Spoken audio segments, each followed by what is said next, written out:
Okay, so we'll start the discussion regarding the one of the very interesting concept from this topic, that is crystal field theory. Actually, itself the topic is named as crystal field theory, and in this topic we are going to discuss in detail about crystal field splittings of the d orbitals of the different complexes, that is octahedral complex, then tetrahedral complex, then square planar complexes. So all these complexes we are going to discuss here, and how their d orbitals are splitting whenever such a complexes are going to form. म्हणजे असे complexes तयार होत असताना actually त्याचे D orbital कसे split होतात, what is the exactly nature of the splitting of the d orbitals of the metals which are involved in the different type of the complexes. ठीक आहे, तर तो पार्ट आपण ऍक्च्युअली डिस्कस करायला मला वाटतं सुरुवात केलाय. आणि तो जो कन्सेप्ट आहे, so it is called as a crystal field theory. And I think that in the last lecture already we have discussed all the introductory part of the concept crystal field theory. That is, we have seen this theory was basically developed by H. Bethe and V. Blake in the 1935. आणि मग या थेअरीमध्ये generally काय की this theory is purely electrostatic one, म्हणजेच काय की generally या थेअरीचा जो अप्रोच आहे, so this approach is purely electrostatic. And basically with the help of this theory we can explain the color and the magnetic properties of the different ionic solids or different ionic crystals. तर तो एक भाग आपण तिथं generally as a introductory part म्हणून काय केलं होतं, डिस्कस केलं होतं. ठीक आहे, आणि त्याच्यानंतर मग आपण अजम्पशन्स पण मला वाटतं बघितलेत आपण. There are basically three major assumptions and based on this theory was developed by the Vleck and generally ब्लेकने जी थिअरी डेव्हलप केली, बेथे अँड ब्लेक, तर त्यांनी काही अजम्पशन्स कन्सिडर करून थिअरी डेव्हलप केली. आणि त्याच्यातलं एक अजम्पशन जे आहे ना, ते अजम्पशन आपण सेंट्रल अजम्पशन असं कन्सिडर करतो. म्हणजे काय की central assumption of crystal field theory. तर ते सेंट्रल अजम्पशन काय आहे की metal ligand connections are purely electrostatic. बरोबर, म्हणजेच काय की metal and ligand, whatever the interaction between the metal and ligand, so this interaction is purely ionic in nature. This interaction is purely ionic in nature, म्हणजे where metal ion it acts as a positively charged species, and whatever the ligands which are surrounding to this metal, these ligands are acting as a negatively charged species. So there is interaction between positive and the negative just charges, or just a positive and negatively charged species, and therefore this type of the interaction is called as electrostatic interaction और दी purely ionic interaction.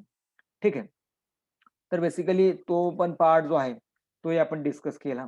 And I think that in today's lecture we have to just discuss about crystal field splitting of the d orbitals in the octahedral complexes. Crystal field splitting of the d orbitals in the octahedral complexes. See, we have to discuss crystal field splitting for the tetrahedral complexes also, crystal field splitting for the square planar complexes also, crystal field splitting for the tetragonal complexes also. Means these four different type of the complexes we are going to discuss in this topic. Okay, we are going to discuss how the d orbital gets split in each type of the complex. ठीक आहे, तर basically आपण one by one discuss करायला सुरुवात करतोय. So we are going to start our discussion from the very first type of the complex, that is crystal field splitting of d orbitals in octahedral complexes. Crystal field splitting of the d orbitals in octahedral complexes. ठीक आहे, आता याला बरीचशी वेगवेगळी नाव आहेत. याला आपण ligand field splitting of d orbital in octahedral complexes असं पण म्हणू शकतो. There are different names. Okay, there are different names, वेगवेगळ्या नावाने हा कन्सेप्ट ओळखला जातो. But the main title is the crystal field splitting itself. आपल्या टॉपिकचं नाव पण आपण तेच दिले, बरोबर. पण त्याला इथं स्पेलिंग चुकले, जस्ट स्पेलिंग मिस्टेक आहे. Field for not filed, FIELD, field FIELD, crystal field splitting of the d orbitals in the octahedral complexes. ठीक आहे, आता आपण थोडस डिस्कस करायला सुरुवात करूया की how. Just I got one message, I will just see what is ligand. Yes, so here just see. आता लिगॅंड म्हणजे काय की आता इथं जनरली की मेटल आणि लिगॅंडचं इंटरॅक्शन होते, बरोबर. तर लिगॅंड्स काय की these are the anionic species किंवा the species which contains lone pairs to donate, बरोबर. अशा स्पेसिस की ज्याच्याकडे लोन पेअर आहेत डोनेट करायसाठी, किंवा ज्याच्याकडे काय म्हणू शकतो की आपण एक्स्ट्रा इलेक्ट्रॉन्स आहेत, तर त्या सगळ्या जनरली काय म्हणतोय की लिगॅन्ड असं म्हणतोय. जनरली लक्षात आलं, लिगॅन्ड म्हणजे काय असेल की the species which can share their lone pairs with the central metal atom. Species which can donate their lone pairs with the central metal atom, त्याला आपण जनरली लिगॅन्ड असं म्हणतो. म्हणजेच काय की इलेक्ट्रॉन रिच स्पेसिस आपण थोडक्यात असं म्हणूया. These are the electron rich species, and these species can give their electron density to the metal and can form bond with the metal. तर त्याला आपण जनरली काय म्हणतो की लिगॅन्ड असं म्हणतो. ठीक आहे. तर इथं मेटल आणि लिगॅन्डची इंटरॅक्शन होते. आणि जनरली मेटल कुठले मी सांगितलं लास्ट लेक्चरला की most of the metals are from the transition series. Most of the metals are from the transition series. That may be 3D 4D transition series. तर त्या ट्रान्झिशन सिरीज मधले metals आहेत, आणि ते ट्रान्झिशन सिरीज मधले जे मेटल्स आहेत, तर ते मेटल आणि लिगॅन्ड आता बऱ्याच वेगळ्या प्रकारचे आहेत. Some ligands contains negative charge, some ligands have lone pairs. तर हे जे सगळे लिगॅन्ड्स आहेत, तर आता लिगॅन्ड मध्ये पण परत प्रकार आहेत. त्याच्यामध्ये टाईप आहेत: युनिडेंटेड लिगॅन्ड, मोनोडेंटेड लिगॅन्ड, सॉरी युनिडेंटेड लिगॅन्ड आणि पॉलिडेंटेड लिगॅन्ड. युनि आणि मोनो सेमच झालं. ठीक आहे. Unidentate ligand and the polydentate ligand. तर युनिडेंटेड लिगॅन्ड हा काय की it can just form only one bond with a metal, and the polydentate ligands can form more than one bond with a metal. एकापेक्षा जास्त bond ते metal बरोबर तयार करू शकतात, आणि त्याच्यामुळे त्याला आपण काय म्हणतो, पॉलिडेंटेड लिगॅन्ड. Okay, so I think that we should start the discussion regarding how the d orbitals in the octahedral complexes get splitted, how it gets splitted. तर ते आपण थोडंसं काय करूया की डिस्कस करूया. तुमच्या समोर एक डायग्राम मी ठेवलेली आहे.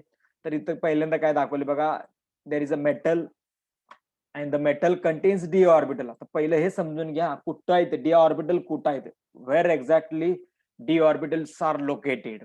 डी ऑर्बिटल ऍक्च्युअली कुठं लोकेट केले ते थोडंसं पहिलं समजून घ्या, त्याच्यानंतरच तुम्हाला कन्सेप्ट समजणार आहे. अदरवाईज काय डी ऑर्बिटल ऍक्च्युअली कुठं आहे आणि मग कशाचं काय स्प्लिटिंग होते काय समजणार नाही. ठीक आहे. याच्या अगोदर आपण डी ऑर्बिटलचे शेप्स बघितलेले आहेत. So see, shapes of the D orbitals are very important. ते पण तुम्हाला लक्षात असायला पाहिजेत, माहिती असायला पाहिजेत. डी एक्स वाय ऑर्बिटल काय आहे, डी एक्स झेड ऑर्बिटल काय आहे, डी वाय झेड ऑर्बिटल काय आहे, d x two y two काय, डी झेड टू काय, किंवा how all these orbitals looks. मी थोडस बॅक करतो, मला आणखीन एकदा तुम्हाला दाखवायची इच्छा आहे की ते ऑर्बिटल कसे दिसतात. थोडंसं ऑर्बिटल बघूया आपण आणि परत या ठिकाणी म्हणजे it would be easy to understand. या just see, look at these orbitals. Okay, look at these orbitals, how these orbitals are oriented. त्याचं ओरिएंटेशन कसं आहे, what is the shape of these orbitals. प्रत्येक ऑर्बिटलचा शेप कसा आहे ते पण check करायचं. Just see, it is a dx to y2 orbital.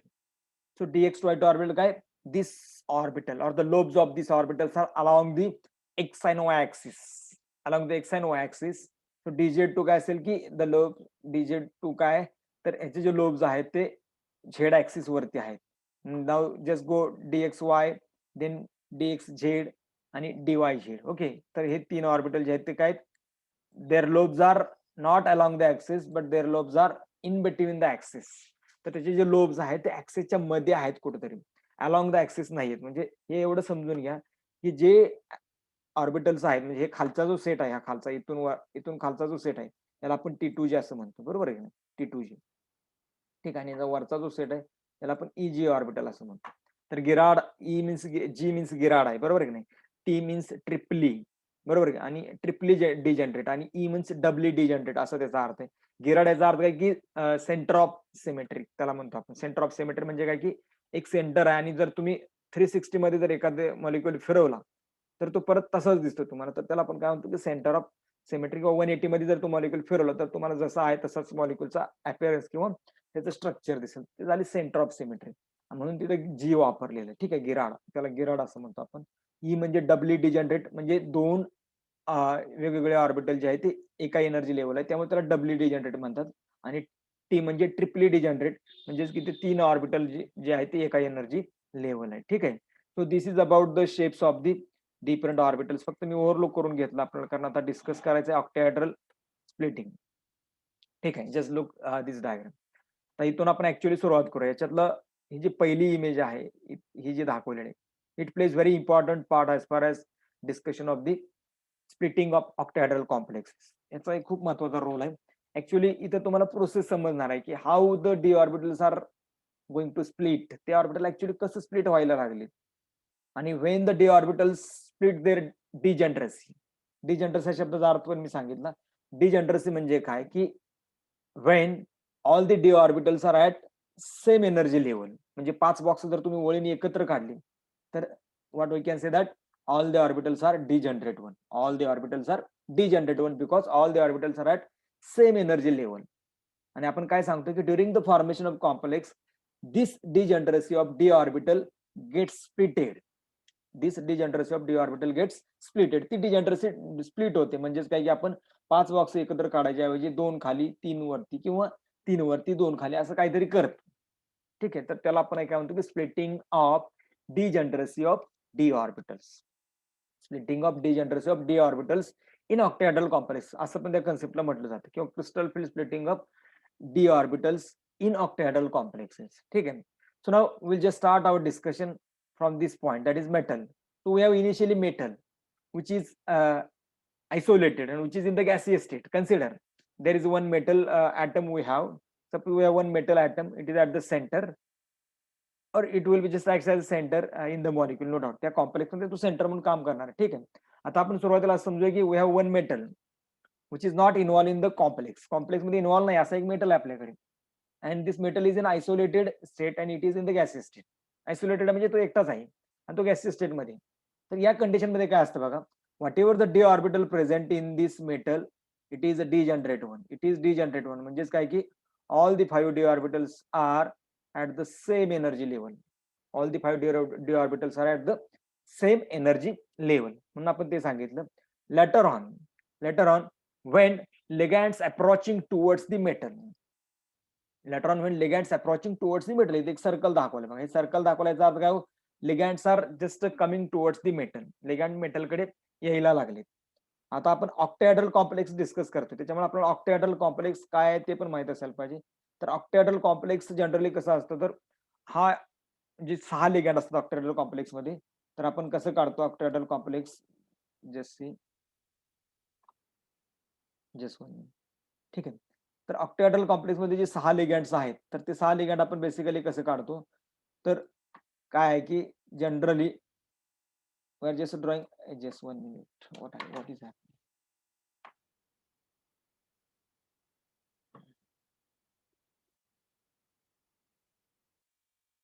ठीक आहे. तर असं आपण एक काय करतो, एक स्क्वेअर काढतो. स्क्वेअरच्या सेंटरला तुमचा मेटल असेल.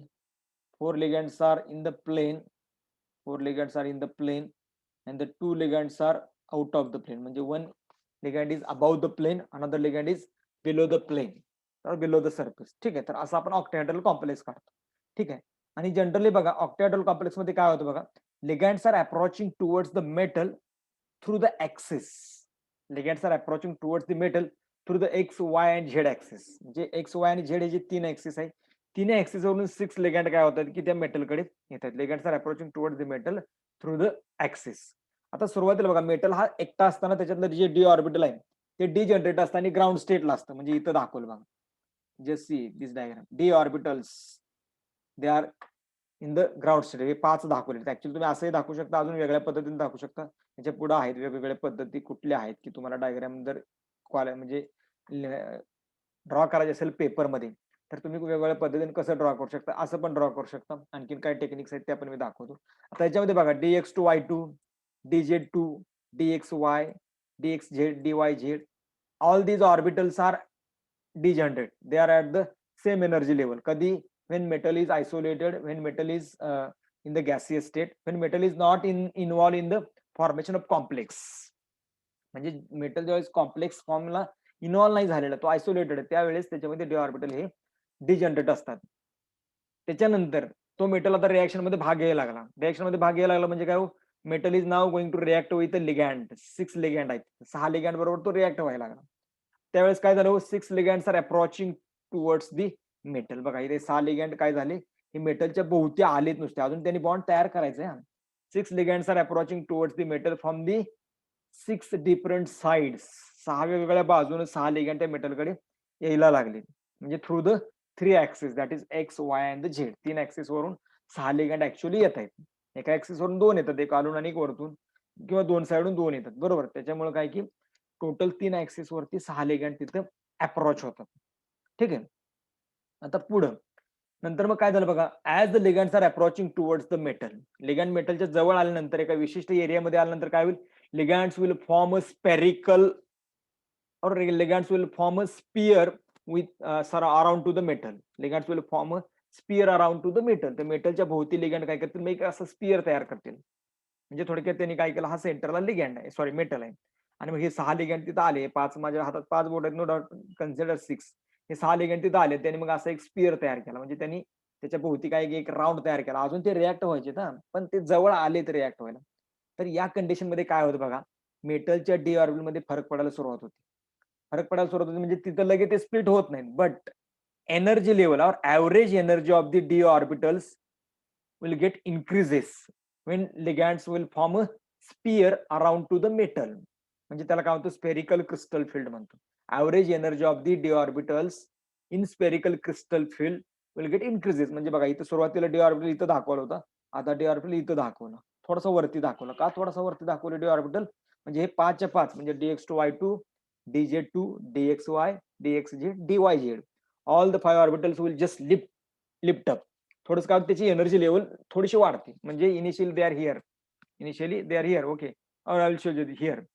So later on when the ligands will make a sphere, then the orbitals will just go here. म्हणजे थोडंसं सगळे 5च्या 5 एकदम वरती जातात. ठीक आहे. म्हणजे हे झाली पहिली स्टेट की जिथं डी ऑर्बिटल हे एकदम खाली होते, ग्राउंड स्टेटला डिजनरेट होते. ही झाली दुसरी स्टेट, तिथं पण डी ऑर्बिटल हे डिजनरेटच आहेत, but all the degenerated D orbitals increase their energy. त्यांनी त्याची एनर्जी वाढवली, त्याची एनर्जी थोडीशी वाढली. म्हणजेच काय की average energy of all the D orbitals increased when ligands make sphere around to the metal. Sphere बनवल्यामुळे. ठीक आहे. त्याच्यानंतर आता पुढे काय झालं बघा, लिगॅंडनं स्पियर बनवलं, लिगॅंड जवळ जवळ जवळ यायला लागले मेटलच्या, and at one stage all the ligands get reacted with metal ion, आणि त्याने मेटल आयन बरोबर कॉम्प्लेक्स तयार केला. त्यांनी मेटल आयन बरोबर कॉम्प्लेक्स तयार केला. बघा इथं तयार झालं बघा, just see ligands, all 6 ligands are bind to the metal. तर ते सगळे लिगॅंडने काय झालं, मेटलला बाइंड केलं.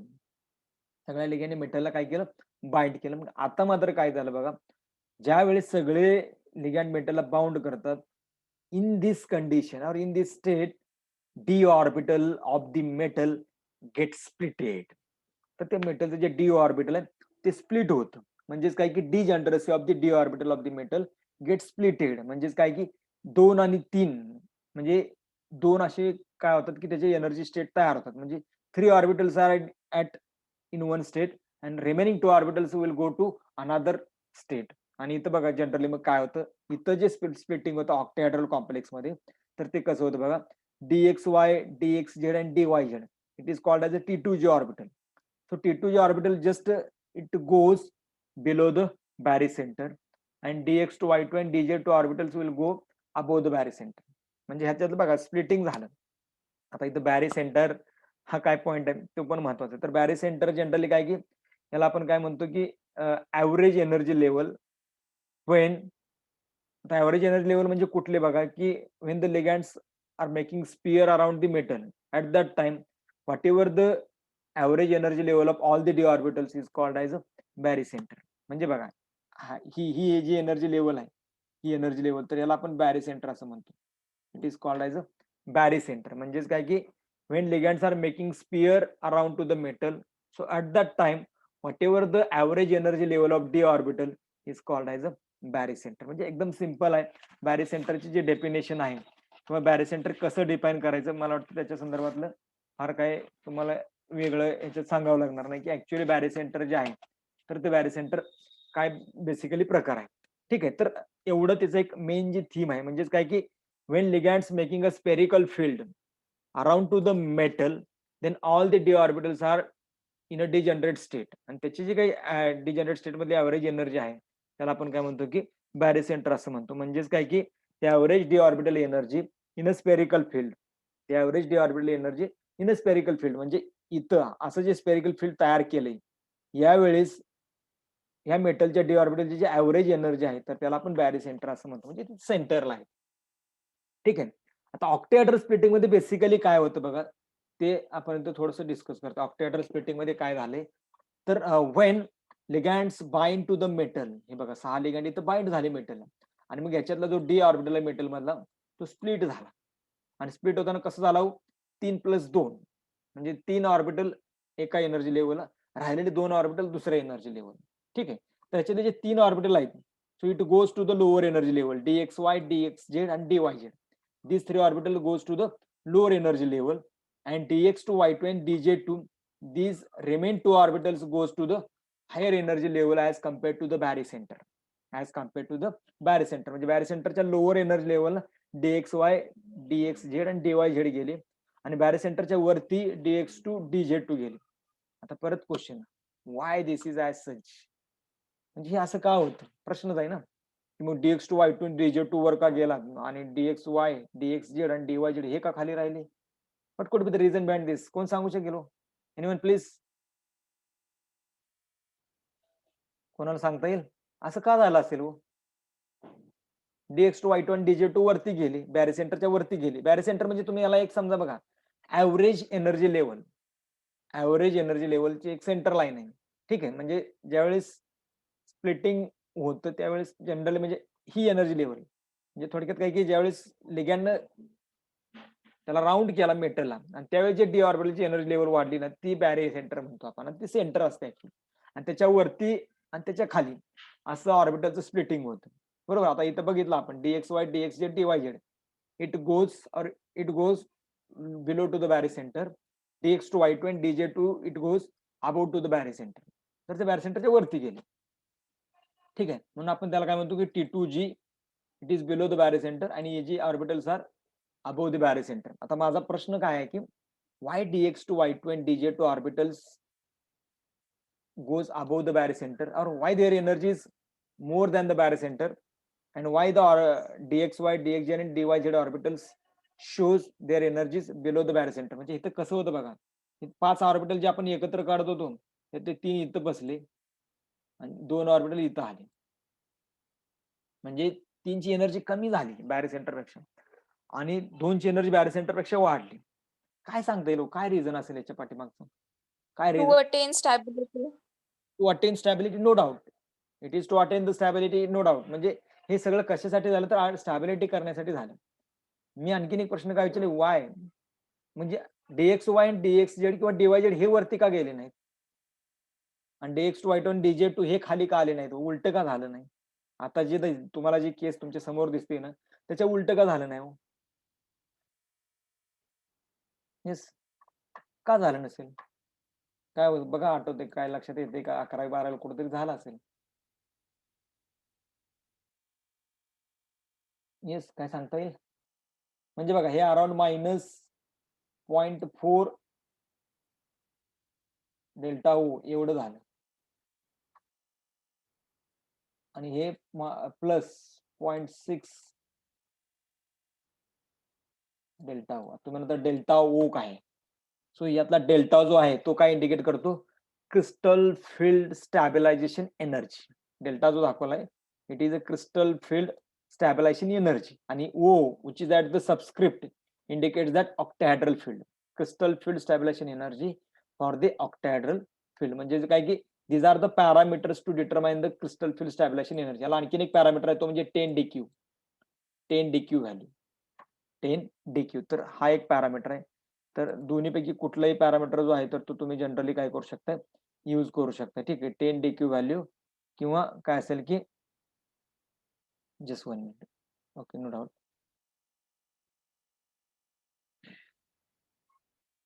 ठीक आहे. 10 DQ किंवा काय असेल की डेल्टा ओ, म्हणजे ते काय की these are the parameters to measure the crystal field stabilisation energy. म्हणजे जे काही स्प्लिटिंग झालं, त्यानंतर स्प्लिटिंग झाल्यानंतर किती एनर्जी लेवल त्याची चेंज झाली as compare to the barycentre. तर ते मोजायसाठी ऍक्च्युली काय आहे की हे 2 युनिट्स आहेत, डेल्टा ओ किंवा 10 DQ असं म्हणतो. ठीक आहे. तर 10 DQ एक थोडंसं स्मॉल युनिट आहे, डेल्टा ओ जरासं मोठं युनिट आहे, म्हणजे -0.4 DQ delta, sorry, -0.4 delta O is equal to 410 DQ असणार आहे. 410 DQ म्हणजे थोडंसं युनिट जे आहे ते थोडंसं काय की लहान आहे. माझा प्रश्न काय बघा, माझा प्रश्न विसरू नका तुम्ही. आपण त्या प्रश्नाचं उत्तर इथं शोधूया. या इमेज मध्ये इथं शोधता येते का बघा कोणाला? माझा क्वेश्चन काय होता? Why DZ2 and DX2Y2 orbitals are above the barycenter in case of octahedral field, in case of octahedral complexes, and why the DXY, DYZ and DXZ orbitals are below the barycenter. हे orbital barycenterच्या खाली आहेत आणि दुसरे जे दोन orbital ते barycenterच्या वरती आहेत. हे असं का हो? आता इथं आपण बघितलं जस्ट सी, हे काय हो? This is octahedral approach. म्हणजे थोडक्यात आपण काय म्हणू शकतो, metals are approaching through the axis x y and z towards the, sorry, ligands are approaching towards the metal through the x y and the z axis. Ligand हे मेटलकडे x y आणि z axis कडून approach व्हायला लागलेत आणि ते octahedral complex तयार झालाय. त्याचा ऍक्च्युअली ही त्याची एक इमेज आहे. आता ऍक्च्युअली बघा, आता एनर्जी लेवल का वाढते, DX2Y2 आणि DZ2 वरती का जातो आणि DXY, DYZ आणि DXZ हे खाली काय येतं? त्याचं रिझन मी आता सांगतो. ही इमेज जर तुम्ही नीट बघितली बारकाईने, आता मला माहित नाही मोबाईल मध्ये तुम्हाला हे व्यवस्थित दिसते का नाही, कारण जर नीट क्लिअर दिसलं तर you would be easily understand, तुम्हाला समजू शकते. आता इथं आपण बघूया, DZ2 ऍक्सिस काय, DZ2 ऑर्बिटल जे हे कसं आहे हो? DZ2 orbital is placed along the z axis. Z axis वरती प्लेस झालेलं आहे. इथं दिसते बघा, जस्ट सी. ठीक आहे. देन DX2Y2 हे ऑर्बिटल कुठं आहे तो? These orbitals are placed along the x and y axis. These orbitals are placed along the x and y axis. ठीक आहे. आणि आता मला सांगा की लिगॅंड्स कुठून येत आहेत मेटलकडे? Ligands are approaching towards the x y and the z axis. Ligands are approaching towards the metal through the x y and the z axis. म्हणजे लिगॅंड मेटलकडे एक्स वाय आणि झेड ऍक्सिस कडून येत आहेत. आणि त्याच्यामुळे काय होतं बघा, व्हॉट एव्हर द ऑर्बिटल्स, आता ऑर्बिटल हे कुठे आहे? The orbitals which are on the axis, the orbital which are along the axis, these orbitals interact more with the ligand. आता बघा, DZ2 orbital along the axis आहे, DX2Y2 orbitals along the axis आहे. आणि त्याच्यामुळे काय होतं, आणि ligand येताना पण त्या ऍक्सिस कडूनच यायला लागले. म्हणजे when the ligands are approaching towards the metal, they are approaching through the axis. Axis कडून मेटलकडे यायला लागले. आणि त्याच्यामुळे काय होतं, there is very strong interaction between the ligands which are approaching along the axis and the orbitals which are along the axis. म्हणजे बघा, DZ2 ऑर्बिटल हे along the axis आहे, DX2Y2 ऑर्बिटल हे along the axis आहे. आणि त्याच्यामुळं त्या axis कडून येणारे जे लिगॅंड आहेत त्या दोघांचं इंटरॅक्शन स्ट्रॉंग होतं, कारण ते समोर समोर एकमेकाला काय होतात की अप्रोच होत आहेत. आणि त्यामुळे देअर इंटरॅक्शन्स आर स्ट्रॉंग. आणि त्याची इंटरॅक्शन स्ट्रॉंग झाल्यामुळे काय होतं, energy level of these orbitals get increases as compared to the barycentre. लक्षात आलं? तर त्या ऑर्बिटलची एनर्जी लेवल जी आहे ती काय होते, वाढते, कारण there is a strong interaction. आता एनर्जी लेवल का वाढते ते पण मी सांगतो. आता बघा, लिगॅंड जे आहे ते कसे, तो इलेक्ट्रॉन रिच स्पेसिस आहे. लिगॅंड इलेक्ट्रॉन रिच स्पेसिस आहे, बरोबर. म्हणजे लिगॅंडकडे इलेक्ट्रॉन्स आहेत, प्लस तुमचा जो डी ऑर्बिटल आहे याच्यामध्ये पण इलेक्ट्रॉन्स भरलेले असणार ना. किती पण असतील, वेगवेगळे कुठला मेटल आहे ना त्याच्यावर असतील. म्हणजे कधी कधी म्हणजे त्याचे 4 असतील, 5 असतील, 10 असतील, काय what ever it may be, depends on. ठीक आहे. तर आता लिगॅंड, सॉरी, मेटल जो आहे त्याच्यामध्ये पण काय आहेत की इलेक्ट्रॉन्स आहेत, बरोबर. तर काय होतं बघा, electrons present in the D orbital of the metal and the negative field of the ligand. कारण लिगॅंड काय की निगेटिव्हली चार्ज स्पेसिस आहे, आपल्याला माहिती, निगेटिव्हली चार्ज स्पेसिस किंवा निगेटिव्ह फील्ड असलेली स्पेसिस आहे. मग काय होतं बघा, electrons which are present in the d orbital of the metal and the negative field of the ligand, they repulse. म्हणजे बघा, एकमेकाच्या समोरून जर आले, म्हणजे दोन जर चुंबक धरले नॉर्थ नॉर्थ एकत्र तुम्ही जर पकडलं, so we will just experience the repulsion. तर तिथे तुम्हाला रिपल्शन दिसतं. आणि रिपल्शन मुळे काय होतं, they will just go away. तर ते थोडंसं वरती जातात, म्हणजे किंवा तुमचा मॅग्नेट असा असा हालतो, म्हणजे त्याची एनर्जी लेवल वाढते. तसंच झालं इथं की DZ2 DX2Y2 हे जे दोन ऑर्बिटल आहेत हे अलॉंग द ऍक्सिस आहेत, लिगॅंड अलॉंग द ऍक्सिस आहे. आणि त्यामुळं या ऑर्बिटलमध्ये असणारे इलेक्ट्रॉन, म्हणजे बघा, या DZ2 मधला इलेक्ट्रॉन, DX2Y2 मध्ये इलेक्ट्रॉन, या इलेक्ट्रॉनचा आणि लिगॅंडच्या निगेटिव्ह फील्डचं रिपल्शन होतं. आणि त्याच्यामुळे काय होतं, याची एनर्जी लेवल जी आहे DZ2 आणि DX2Y2 ची ही वाढते ऍज कम्पेअर्ड टू द बॅरिसेंटर. बघा, सिंपल आहे. थोडंसं मोबाईल मध्ये दिसते का बघा, थोडंसं ट्राय करा. ठीक आहे. त्याच्यानंतर DXY, DYZ आणि DXZ हे ऑर्बिटल कुठं आहे तो? These orbitals are not along the axis, but these orbitals are present in between the axis. बरोबर आहे की नाही?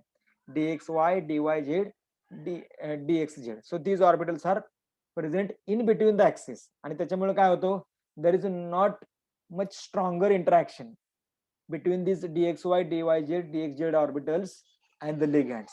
कारण हे अलॉंग द ऍक्सिस आहेत, कारण ligand sorry in between the axis आहेत आणि लिगँड हे ऍक्सिस वरने येत आहेत. आणि ऑर्बिटल हे काय आहेत की ऍक्सिसच्या मध्ये आहेत. ऑर्बिटल हे ऍक्सिसच्या मध्ये आहेत. तर साधं एक्झाम्पल सिम्पल जर सांगायचं गेलं तर लॉकडाऊन मध्ये काही जणांना एक्सपिरियन्स असेल, तुम्ही जर मेन रोडने गेला तर काय होतं, you have some problem because on the main road there are police, there are security. So ते तुम्हाला अडवतील, तुमची चौकशी करतील. बरोबर आहे की नाही? म्हणजेच काय की ऑन द रोड हा काही ऍक्सिस आहे समजा, म्हणजे तुम्ही लिगँड आहे. बरोबर आहे का? ऑन द रोड हा ऍक्सिस आहे समजा आणि पोलीस हे ऑर्बिटल्स आहेत. म्हणजे तुम्ही जर रोडवरून चालला तर पोलीस तुम्हाला तिथे 100% भेटणार, तुमची इंटरॅक्शन होणार स्ट्रॉंगली. पुढे काय होतं ते तुम्हाला माहिती. ठीक आहे. आणि जर तुम्ही गल्ली गल्लीतून फिरायला लागला तर गल्ली गल्लीतून फिरताना तुम्ही असं समजा की गल्ली जे आहे ते अलॉंग द ऍक्सिस म्हणजे इन बिटवीन द ऍक्सिस आहेत. म्हणजे मेन रोडला नाही, आतले भाग आहे ना तो, इन बिटवीन द ऍक्सिस आहे. आणि तुम्ही लिगँड आहे, गल्ली गल्लीतून फिरते, तुम्हाला तिथं फारसे पोलीस भेटत नाही, म्हणजे तुमचं इंटरॅक्शन पोलीस बरोबर जास्त होत नाही. सिंपल आहे. तसंच लॉजिक इथं आहे. dxy dyz dxz ह्या गल्ल्या आहेत. dz2 dx2 y2 हे मेन रोड आहेत ऑक्टॅड्रल कॉम्प्लेक्स मध्ये. टेट्राहेड्रल मध्ये परत बदलतं. ऑक्टॅड्रल कॉम्प्लेक्स मध्ये मेन रोड कोण आहे? dz2 dx2 y2. त्यामुळे तुमचं इंटरॅक्शन पोलिसाबरोबर जास्त होणार, तुमची एनर्जी लेवल वाढणार, तुम्ही हायपर होणार. बरोबर आहे की नाही? dxy dyz dxz ह्या गल्ली आहेत, तिथे पोलीस नसते, त्यामुळे तुमची इंटरॅक्शन पोलीस बरोबर होत नाही, त्यामुळे तुम्ही थोडं शांत चालता. पण मेन रोड जाताना थोडस सावध असतं की कोण अडवतंय का काय होतंय. बरोबर आहे की नाही? तर तोच प्रकार जनरली इथं आहे. लक्षात आलं? तर काय आहे आपल्याला समजून इथं व्यवस्थित घेता येते. मला वाटतं फळ्यावरती हे सगळं 3 डायमेन्शन मला काढता येऊ शकलं नसतं, पण तुम्हाला इथं जे आहे ना 3D इमेजेस तुम्हाला इथं बघायला मिळत आहेत. म्हणून मी सुरुवातीला सांगितलं होतं की इथं आपण 3D स्टडी करूया, 3D वे न बघूया की काय ऍक्च्युअली होते. इथं बघा तुम्ही dxy ऑर्बिटल एक्स आणि वायच्या मध्ये, dyz ऑर्बिटल वाय आणि झेड dy वाय आणि झेड ऍक्सिसच्या मध्ये, dxz एक्स आणि झेड ऍक्सिसच्या मध्ये असणार ऑर्बिटल. पण बघा लिगँड इकडून आलाय, हे बघा हे लिगँड इथून आले, इथून कुठून जात आहेत लिगँड बघा.